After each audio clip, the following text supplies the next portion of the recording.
next gentleman is Rasmus Lerdorf. Obviously, it's this guy here.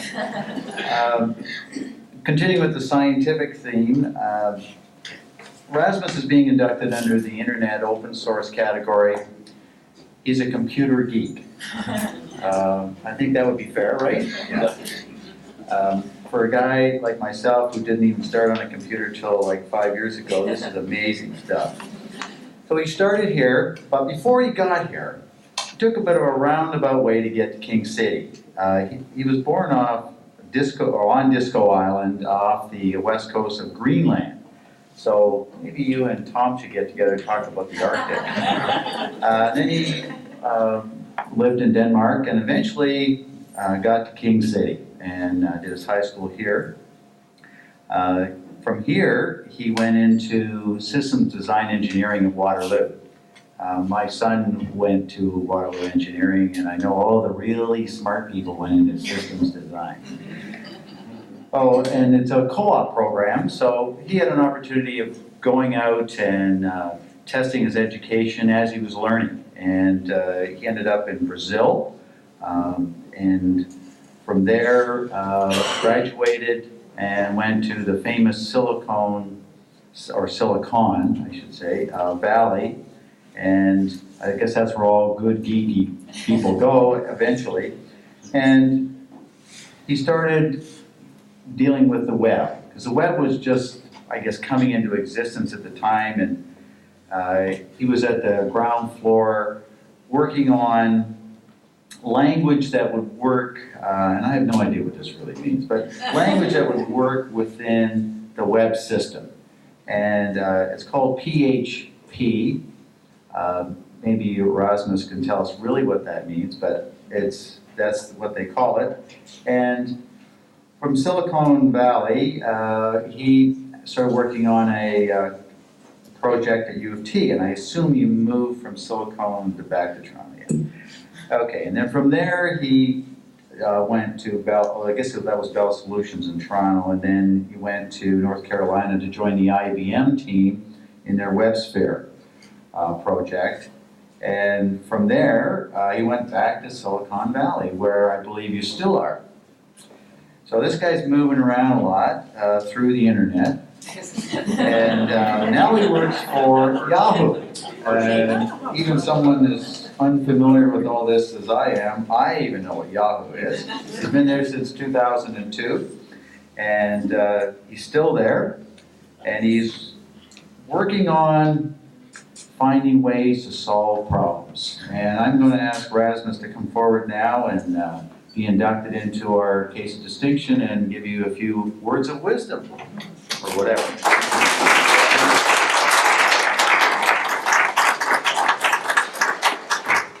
Wow. Pretty hard to follow, lasers being shot into space, and that's superhuman recovery stuff. I'm just a computer geek. I build web stuff, I solve web-related problems. It's not that interesting, actually. So yes, I was working in Silicon Valley when the web hit. It was about 1993 when this new browser came out called the Mosaic web browser. Before that, we still sort of had the web. We had tools like Gopher and other things that were all text-based, very, very academic, very geeky. There was no real mass appeal to the tools before then. I was using it all through university. But I would never be able to explain to my mother what that meant, right? When Mosaic came out, which was the first real graphical browser, the first thing I thought of when I saw it was, my mother can now read the Danish newspapers online every morning. We weren't quite there in 1993, but it was obvious that that's where we were going to go. And the Brazilian company I was working for at the time were a little slow to move. I told them, we have to shift gears completely. This thing is going to be everything.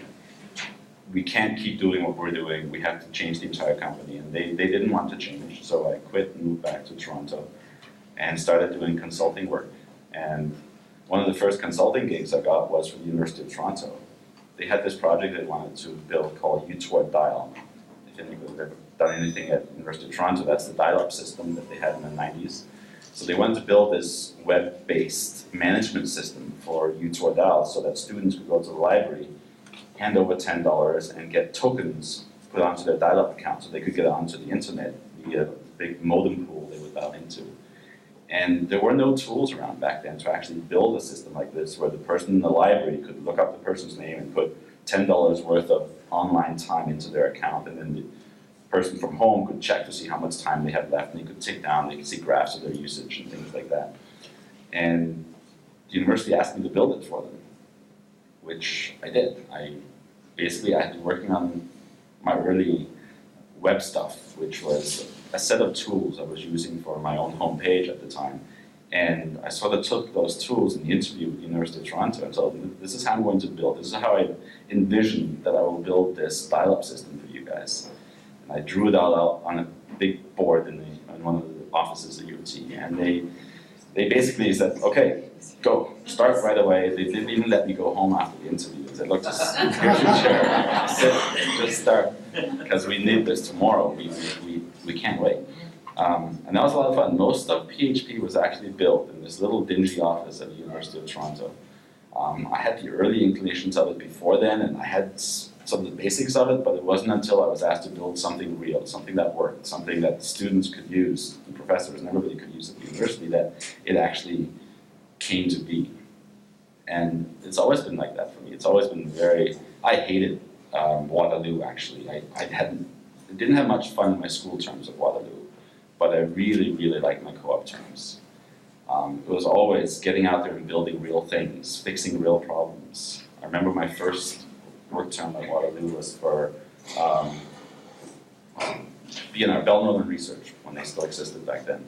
And they had this huge problem with one of their switches, one of the big, it's this automatic call distribution system, and this whole thing where you get put into a queue, you phone up Air Canada and say, please wait 30 minutes, right? You get put into this queue and you get shuffled around, and then offices close and your call actually gets shifted to other offices across the country. There's this whole system behind these things, and every now and then this big switch would just reboot on them.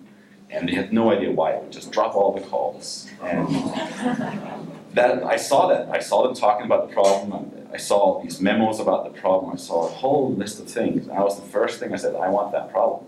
They had told me, they pointed at this wiring closet, rewire that closet. They said, no, that's not fun at all. I want the big problem. I want the hardest problem you have.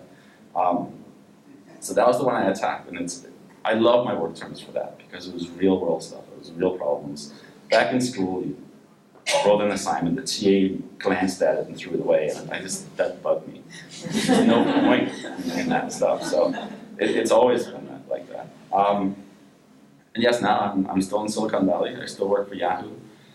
It's been an interesting year so far for Yahoo, but we're doing lots of fun stuff. It's kind of fun being in the number 2 position now that Google has leapfrogged us lately, but it's a lot of fun being number 2 because we can do some crazy things. When you're on top, you don't really want to rock the boat too much. But in the number 2 position, you'll see some very, very fun stuff coming out of Yahoo in the next year or so, because they've sort of let us loose. They have let the engineers go crazy on some of the products, and some of the search stuff from Yahoo over the next year is going to be very, very fun to see if we survive, but at the very least, it'll be a lot of fun. I don't know what else. PHP itself is, I guess, what I'm known for. I don't really consider it that interesting. To me, it's just a tool. It's a tool I built because I needed it. Yahoo uses it everywhere. Wikipedia is written all in PHP. Facebook is all in PHP. It's about a third of the web these days is written in this tool. But again, it's a tool. It's like your fridge. I mean, who invented your fridge? Does it matter? To me, it's not that big a deal. And it's not me. It's sort of a community-based thing. I started it, but it was an open source project. There are hundreds of people out there that basically saw the same problem that I was working on, and instead of starting their own project, they simply joined mine. And I don't know if that makes me special anyway. I don't think so. It's like going to a party. I mean, I showed up first at the party, and it turned out to be a great party. It was a big deal, right? I mean, if I show up first and nobody else shows up, I'm just a loser, right? I mean, so to me, it's not actually that special. Just the fact that I was first. To me, it's not that big a deal. I don't know, my time at King City, what I remember most is sports, actually. It's Tom Ellison and basketball, early morning practices, playing with Mike Osborne, who's here as well today. I don't see Les Smith, he's not here now. Had a lot of fun with him because the computer program was just getting started here at the school when I was here. And I remember Les was taking evening courses and then teaching basically that back to the students the following week.